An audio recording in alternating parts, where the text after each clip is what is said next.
Welcome into our miniature newscast here on Fox Carolina. We're bringing you some of the headlines that you need to hear to help you get through the rest of your evening, getting you ready for our 10 and 11 o'clock newscasts here on Fox Carolina News. Our first story here tonight is a story we've been talking about for months here on Fox Carolina, and after months of requests, South Carolina's top law enforcement agency is releasing some new details about the backlog of untested rape kits that are in its crime lab right now. So here's the details that we've been told. 1,987. That's the number of untested, or what the state calls pending kits. And while some counties do have their own DNA labs, the South Carolina Law Enforcement Division handles DNA testing for the majority of the agencies here in the Palmetto State. SLED releasing the data through October 31st of this year. According to the agency, and you can see that number right here on your screen, they've received 504 criminal sexual conduct cases just this year. The agency has more than 2,500 cases pending. That's that second number that you see right here. 81 cases currently in progress, but they also tell us they've completed 162 cases this year. So a lot of cases that we're seeing here that have not been even tested yet, a lot of those kits. And those are just the kits that the South Carolina Law Enforcement Division has in their possession. Like we mentioned, it does the majority of testing for the majority of agencies here in the Palmetto State. But if you go to the story on our website, foxcarolina.com, I'm actually in the story, so let me minimize this here. If you scroll down in the story, right down here, you'll see the numbers. These are different agencies that responded to Fox Carolina News when we submitted a request to them to find out how many rape kits in these local jurisdictions have not been sent off to the state for testing. So you can see that breakdown here. These are all of the responses that we got in here at Fox Carolina. So definitely a story with additional details possibly on the way. This kind of reminds me of a story that we saw in Alabama where they had a sexual assault kit initiative, the SAKI grant, that is aimed across the country at helping those cases get solved and helping more kits get tested. It'll be really interesting to see if something like that happens here in South Carolina.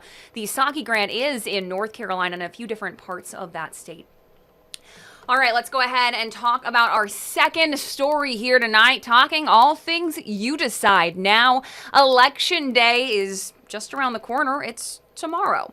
Election Day is Tuesday, November 7th. Then polls are open from 7 in the morning until 7 in the evening. If you're not sure where your polling place is, you can go to this story on foxcarolina.com.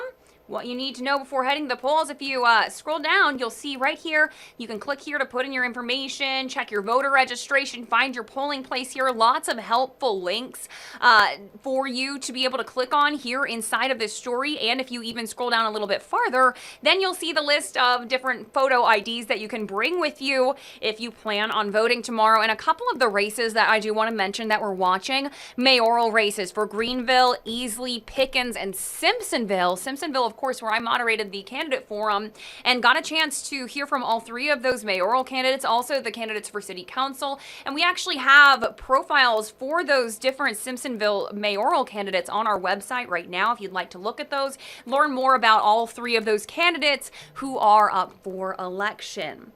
All right, our next story here tonight, a bit of breaking news coming to our newsroom this afternoon about how it's impacting school. So basically what happened is this water main break affecting the 6 Mile area is the reason that some students now won't be in school on Tuesday. Several schools in Pickens County switching to an e-learning day due to this water main break. And according to Greenville Water, it happened late Thursday night into Friday morning. This is just our kind of graphic showing you the schools that are being affected here. According to Greenville Water, the break happened late Thursday night into Friday morning, like I just said, but after 4 days, those crews are still working on repairs. And if you scroll down in this story, I want to make sure, there we go. If you click here, this shows you who's switching to e-learning, so you can open that. I'm just opening this in another tab here, but this is just another place where you can see that we're showing you the different schools that are being switched to an e-learning day. In the meantime, the water company is also asking people not to water your lawns and to conserve water while they're working on getting water pressure back up to normal.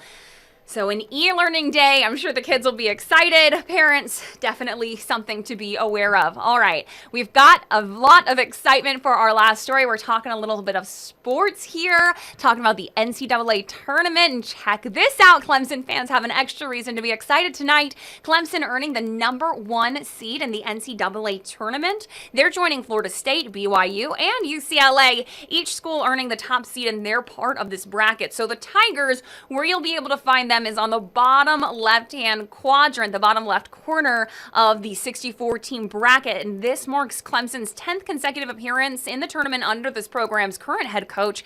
It's the school's 24th overall appearance in the postseason. We've got details with quotes from the head coach. Lots of good information for you to be able to read about here.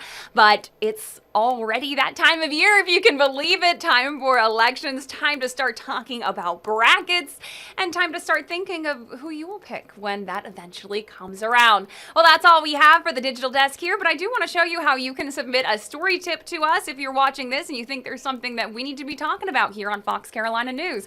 All you have to do is go to the main page of foxcarolina.com. We'll reload that main page. There it is for you. Click on this 3 lines over here. Now go down to contact us. You'll click that. It'll bring, whoop, let's see if it'll load. There it is. It'll bring you right to this form. You can fill out your reason for contacting us along with some information about yourself. Even attach a flyer or a photo if it works, and then just submit that to us. And we get that right here on Fox Carolina, and we are able to share that information, maybe even look into some story, or send it over to our Fox Investigates team. Again, that's all the time we have for tonight. We'll see you right back here on Fox Carolina on the 10 and 11 o'clock news this evening. Have a great night, everyone.